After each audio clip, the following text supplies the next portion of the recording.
to Green fans.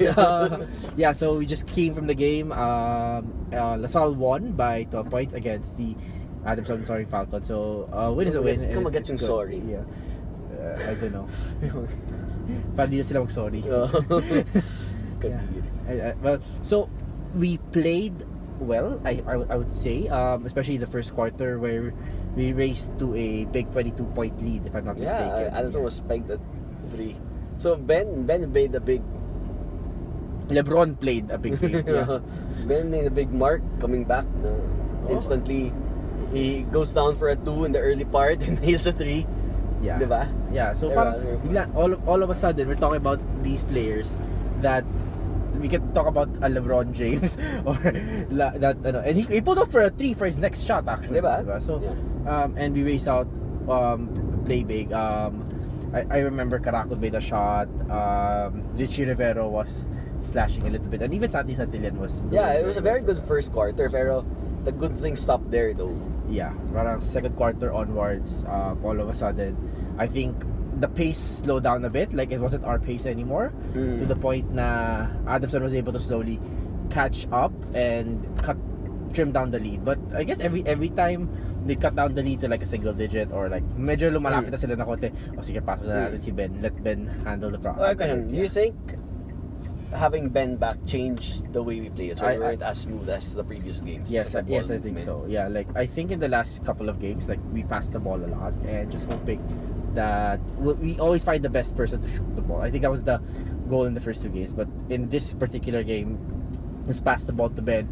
Let's play a little bit of isolation and let's see where it goes from there. I mean, Ben can isolate, don't get me wrong, can play the isolation game, but if we play within the system or flow it a little bit more, then I think it's good. But at the same time, it could also be a case that maybe it's intentionally that we are isolating Ben. Kasi baka hindi pa siya sanay sa UAP, like African cup pa siya sanay or something. Oo nga. Yeah, we're kept passing the ball to Trotter eh. Hindi ko di sanay.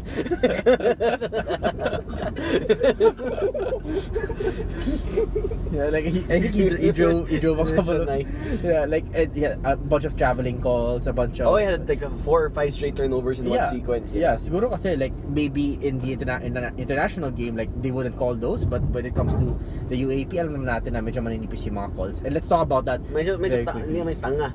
Tanga yung mga calls. Yeah. You see that foul on Karakot? He was 3 feet away from the guy. He was on the floor. Yeah. He's called for a foul on 3-point. Yeah, that was I don't know what you can say about that. Like medyo nagulat na talaga ako na parang why was that a foul? And kayong taga-Adamson nagulat eh. Kahit si wala tayong ilaw. Yeah, okay. So, but yeah. Goal aside. Now, I think let's talk about very quickly like what should we do to improve in our next game. I mean, sure, I think the key thing that we did this game was we stopped the opponents from driving into the lane and having those easy layups from around 12 to 0 feet. Right, our defense was very good eh. Yes. We forced Adamson to miss lots of shots. Yeah, which I think was our biggest criticism for the first 2 games of the season was that we let Denison and get to the hole. Yung taga-NU na yun. Yeah, Richie had blocks, Ben had blocks earlier. Yeah, so I think we did well in addressing that issue in our defense, and as a return we probably should have scored less, but instead we ended up scoring less, but at the same time we were able to limit Adamson to only around 70 points in this game. So our standards natin, we didn't play so well but we still won by double digits. Yes, which is because in the first 2 games he didn't actually win by double digits. No, like we did ba? Yeah, I think against NU we only won by like 9, 7. Oo nga pala. 6 yeah. 6 digits, hoy! 6 points! 6 points. What? 1,000? 100,000 to 0. Oo.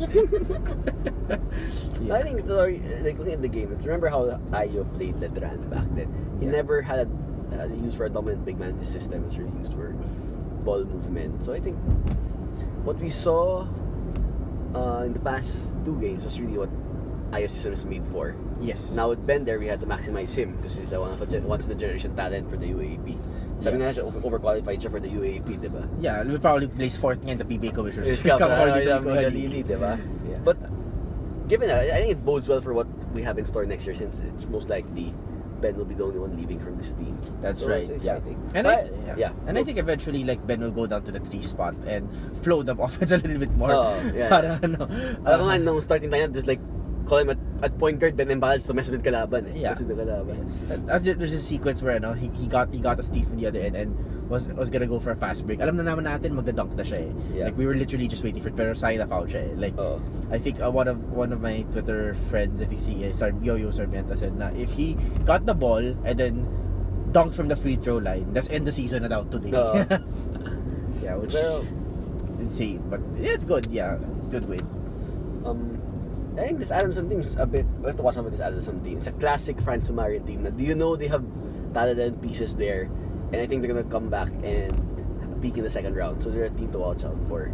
Yes, Classic France team.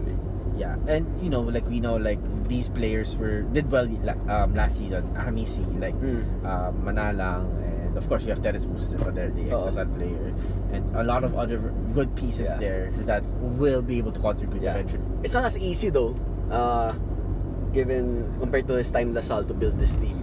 Yes, Diba? absolutely. Ang dami niyang kailangan gawin. I think he was drinking coffee. France was drinking coffee earlier during the game. So inom siya, hindi nakakatulog kasi si Ben nandiyan na. Yeah, and I think on top of all of that, it's also a testament to how far this league has gone. Like we're more competitive throughout 1 to 6 rather, or even you can even say 1 to 7 is a little bit more competitive. And I expect Adamson to do better in the upcoming games. Like they need, it's kind of like us a couple of seasons back with France Pumanan. Like when you come up against the strong teams, kaagad medyo sablay tayo. Hindi naman tayo labas next season din. Next pa diba? Next pa yata. Okay. Oh well. Ayun. Uy, Waze Navigator. Yeah. So I mean, like, if we started with quote unquote weaker teams, we might have actually done better, right? Like if we look at back in season in UAP season 66 2003, right? We started out by playing teams that weren't as good yet, and we raced out the 3-0 first round, and then we suddenly lost all our games afterwards. So like 3-4 tayo, and we ended up at 7-7, which is great and all, but alam mo yun, like that's what France Pamarin does, and we know what he can do, and I expect Adamson to be more competitive in the second round, especially against other teams. Given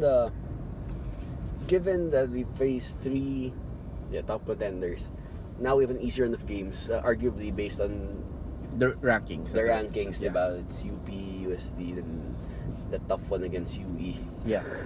Parang patay tayo.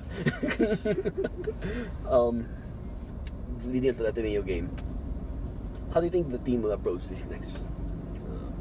I think now is the time for us to start experimenting our plays a little bit more. Now that Ben's back, it's basically a time to get us to gel a little bit better as a team. I think it's the first priority of the team. The second thing is we need to start mastering some of our plays. What I mean by mastering some of our plays is that we shouldn't just let pass the ball to Ben and let him do a LeBron thing, right? I think the ball shouldn't stop Ben. You know how fluid the ball movement was? Yes, right, yeah. I mean, Aljon Melesio only had, I think, 2 points earlier today or something like that. Right. Yeah. I wouldn't. Well, sorry. Yeah, tama. Anyway, yeah. So like, we're not like Aljon Melesio only had 2 points in this game, I think, or 2 or 4. Not as big as his first 2 games, but that just means that maybe the ball he's not getting enough touches of the ball and getting into that opportunity is great. But credit to Adamson putting Ahamisi on him to really disrupt his flow on offense at the very least. Yeah. So yeah, I think that those are the priorities for the Archers.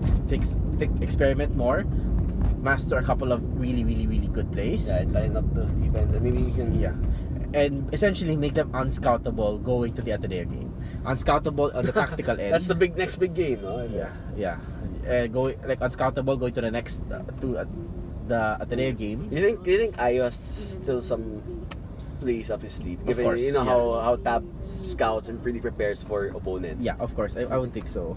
Yeah, so and I think it's a risk, I know, given we beat these tough teams, I'm sure they have their eyes set on the Ateneo game.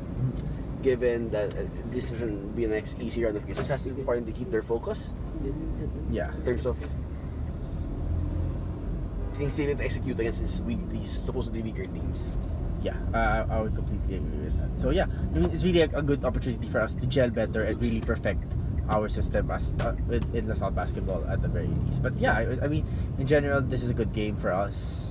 Really happy. Like I was talking to Tony Ataide, and he said that this is one of the games that he likes. Like we don't play particularly well, but we still end up winning and even by double digits for that matter. I was so happy saying that after our first games, there was bound to be a game where we won't be making our threes. Yes, exactly. And I'm so happy it happened in this game when Ben was back because as he showed, he made up for it easily.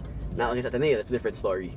We need to make our threes, and Ben needs to play well for us to win. Yes, I completely agree. And we're starting, and we need to learn how to play better when the court isn't as open as compared to the first two games. Because the first two games, like wala, like there were literally 2 or 3 players in the backcourt, like still waiting. Yeah. Alam mo yan. But so this is a good test of character, bad cliche, but maybe a different type of ball game, and we need to be able to control the pace a little bit more. But still, a win is a win. Yeah. We're where we want to be. So far, we got 3 wins without Ben. Yeah, and Ateneo is only ahead of us in the standings because A yung pangalan nila at D tayo. So, but no more comments. But yeah. All right, cool. Oh, so, yung Pep. Okay, kanina yung Pep. yeah, yung jacket na lang. Let's just give them a jacket and it should be fine. Yung green pants medyo awkward, pero sige, okay na yun. Anyway. Alright, so thanks for watching, guys. We'll continue to post a little bit more videos.